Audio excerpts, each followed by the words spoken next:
Evening vlog பார்ப்போம் வரீங்களா? 2 நாளா வீடியோ போடலை. எங்கள் அம்மாவுக்கு கொஞ்சம் உடம்பு சரியில்லை, எமர்ஜென்சி ஆகிட்டு. இன்னைக்கு வந்து ஈவினிங்கில் ஒரே மீன் கடை இருக்கிறது நம்ம லிபர்ட்டி மீன் கடை தான். அங்கே போய் ஃபிஷ்ஷும் 2 கிலோ சிக்கனும் வாங்கிட்டு வீட்டுக்கு போனேன். ஏன்னா ஒரே ஹாஸ்பிட்டலும் வீடுமா அலைஞ்சு பிள்ளைகளுக்கு ஒழுங்காகவே சமைச்சு கொடுக்கல் பண்ணல. அதனால சரி ஒரு 2 கிலோ சிக்கன் வாங்கிட்டு போவோம் அப்படின்னு சொல்லிட்டு வந்திருந்தேன். மணி பாருங்க 6:39 ஆகுது.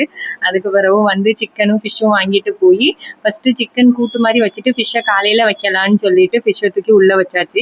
சிக்கன் வந்து சும்மா கிரேவி மாதிரி வைப்போம். ஏன்னா ஆல்ரெடி முட்டை குழம்பு வச்சிருந்தாங்க. ஆனா பையன் பாவம் ரொம்ப நேரமா சிக்கன் சிக்கன் சொல்லிட்டு இருந்தான் சின்னவன். அதனால சிக்கன் பண்ணியாச்சு. சிக்கன் கூட்டு மாதிரி தான் பண்ணியிருந்துச்சு, சும்மா ஒரு சின்ன கூட்டு மாதிரி. வேற இது வந்து பாறை மீன் வாங்கியிருந்துச்சு 1 கிலோ. அதை தூக்கி ஃப்ரிட்ஜுக்குள்ள வச்சாச்சு. அதுக்கு பிறகு ஒரு 3 நாளா வீட்டில் இல்லாதனால இவனும் படிக்கவே இல்லை. அதனால இவங்களோட ஸ்டடீஸ் டைம்ல உட்கார வச்சிருந்துச்சு.